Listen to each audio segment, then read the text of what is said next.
Have you ever heard your name being called from deep inside the woods, when you knew nobody was there?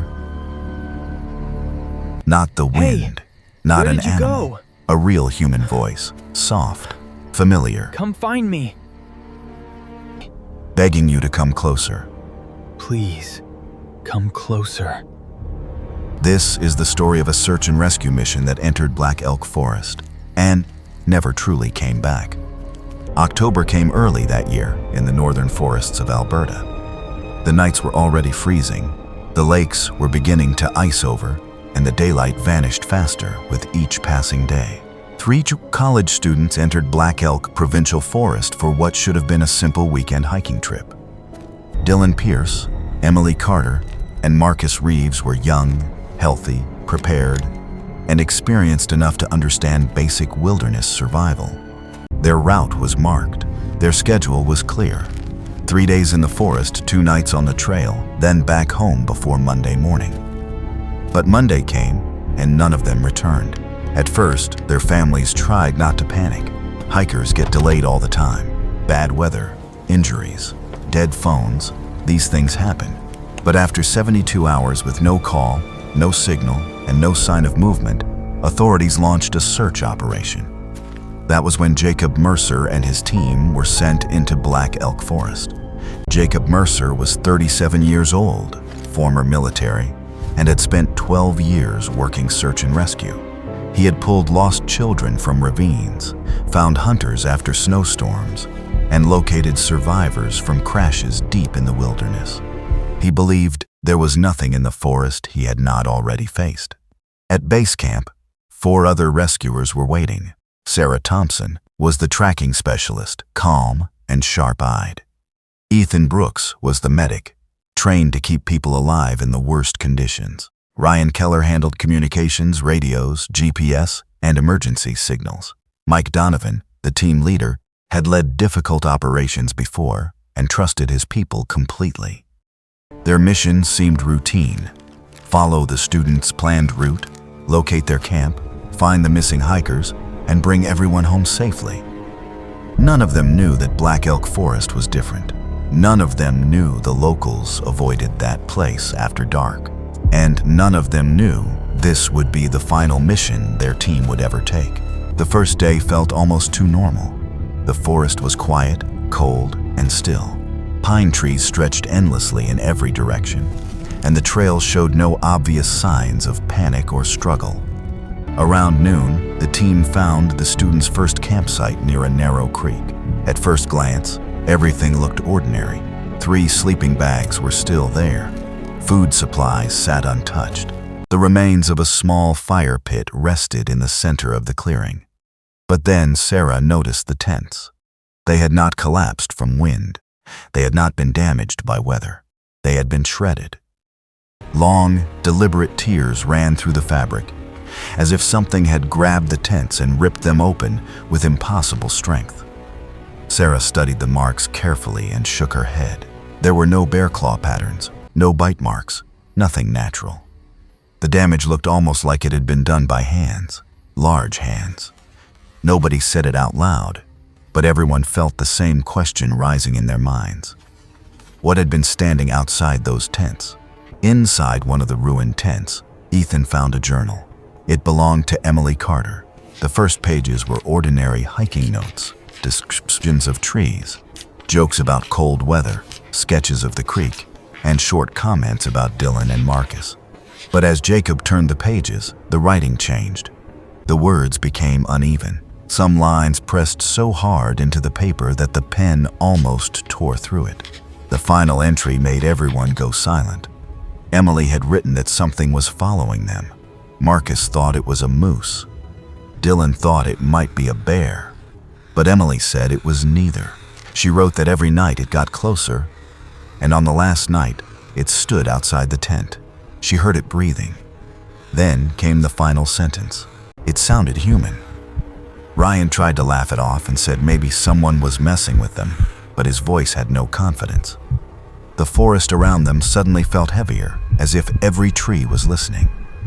Shortly after sunset, the team found the footprints. They appeared in the mud near the edge of camp. Circling the clearing, in a wide, careful pattern. They were human-shaped, but far too large to belong to any normal person. Sarah measured one and went completely still, nearly 18 inches long. The prints were deep, as if whatever made them was extremely heavy, but the stride was smooth and controlled. It had not stumbled. It had not wandered. It had circled the camp on purpose. Jacob looked into the darkening trees and felt something he had not felt in years, real fear. Mike ordered everyone into pairs. Nobody was allowed to move alone, no exceptions. That night, the team kept the fire high and their flashlights close. Nobody slept much. Around 2:17 a.m., Ryan heard a woman crying somewhere beyond the trees. She was begging for help. Then she called his name. The voice sounded exactly like his wife. Ryan's wife was hundreds of miles away, safe at home, but the voice coming from the forest sounded exactly like her. It trembled the same way. It breathed the same way. It said his name with the same softness. "Ryan, please help me." Ryan reached for his flashlight and began to stand, but Jacob grabbed his arm and pulled him back down. "Don't," Jacob whispered. The crying stopped instantly, not faded, not moved away. It stopped the moment Jacob interfered, as if whatever was outside understood that its trick had failed. For several seconds, there was nothing but silence. Then, from deeper in the woods, something made a low clicking sound. Not animal, not human, something in between. Ryan sat frozen, pale and shaking. No one spoke for the rest of the night.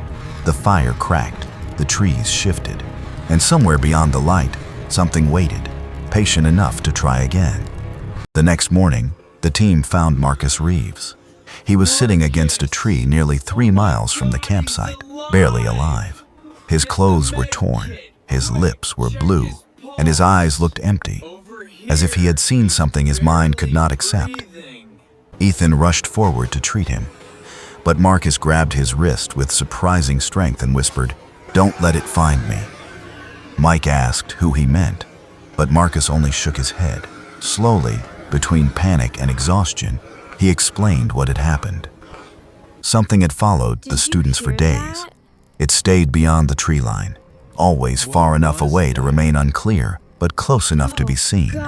At night, it copied their voices, their jokes, their conversations. Then it began calling them into the woods.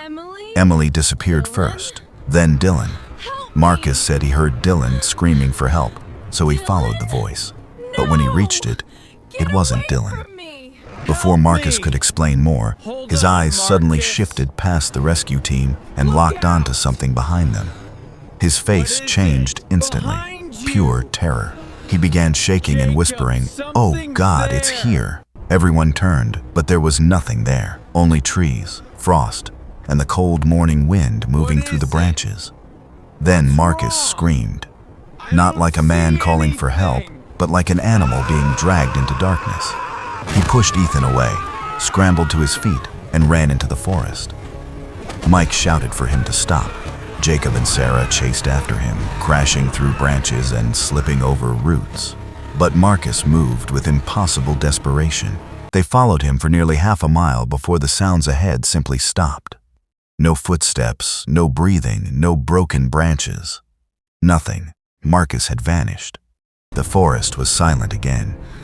Sarah searched the ground, but there were no tracks beyond that point. It was as if the forest itself had swallowed him whole. That night, everything changed.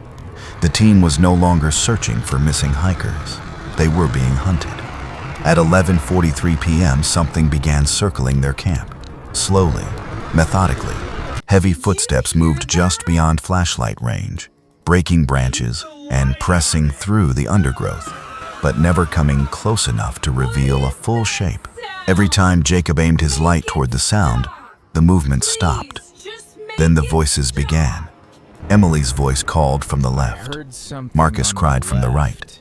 Dylan begged from somewhere behind them. Then came voices none of them recognized. Children, women, old men, all pleading for help. The sounds came from every direction, overlapping in the darkness. Jacob understood something horrifying. The creature was not just repeating sounds. It was practicing, learning which voices made them react. learning how fear worked. Then Sarah vanished. One moment she was sitting near the fire. The next, her chair was empty. No scream, no struggle, only one huge footprint beside it. At dawn, they finally saw it. Jacob would later say that seeing the creature was worse than imagining it. It stood between two trees almost 100 yards away, tall enough to make the forest around it seem small. At least 9 feet, maybe more. Its body looked starved, with skin stretched tightly over bones that should not have supported anything living. Its arms hung too low, almost to its knees. Its fingers were long and dark. Its eyes reflected the weak morning light like an animal's, but there was intelligence behind them. Then it smiled. The mouth opened far too wide, showing a grin that looked almost human, but wrong in every possible way. Mike raised his rifle. Ethan whispered a prayer. Jacob could not move. Then the creature spoke in Sarah's voice. "Help me."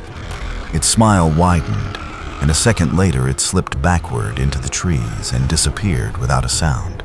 Mike ordered immediate evacuation. The mission was over. No more searching, no more calling out, no more following voices. They were leaving Black Elk Forest immediately. But leaving became impossible. Ryan checked the GPS and found the signal jumping wildly from one location to another. Compasses spun in slow circles. The marked trail no longer matched the map. Every direction looked familiar and unfamiliar at the same time. The team walked for hours, following what should have been the route back to base camp. But every path eventually returned them to the same clearing. The same broken branches, the same dead fire, the same empty chair where Sarah had vanished. Jacob felt the truth settle over them like ice. The creature was not only hunting their bodies, it was breaking their minds. It wanted them exhausted, confused, desperate, and afraid. It wanted them to stop trusting their senses. And slowly, painfully, it was working. By the final night, only Jacob, Mike, and Ethan remained. The radios were dead, the batteries were dying, and the voices returned perfectly. Then, Ethan heard his little daughter crying from the trees.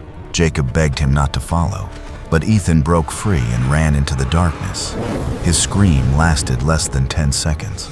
After Ethan vanished, Mike finally broke. His team was gone, the radios were dead, and the forest kept leading them in circles. Then Sarah's voice called from the darkness. Ethan's followed, then his mother's. Mike raised his rifle and walked into the trees. Jacob shouted after him. Seconds later, one gunshot echoed, then silence. Jacob hid beneath a fallen tree, holding his breath as the creature circled him all night. It spoke in Sarah's voice, Ethan's voice, Mike's voice, then finally his own. "Jacob," it whispered from the dark, "come outside." That was when he realized it was not just copying voices, it was learning him. At sunrise, the voices finally stopped. Jacob crawled from beneath the fallen tree, half frozen and alone. Hours later, rescuers found him near an old service road, barely alive. He told authorities everything. But the official report blamed exposure, animal attacks, and disorientation. The creature was never mentioned. Authorities searched Black Elk Forest for 2 weeks, but found no bodies, no equipment, and no trace of the missing team. Years later, Jacob received a voicemail from an unknown number.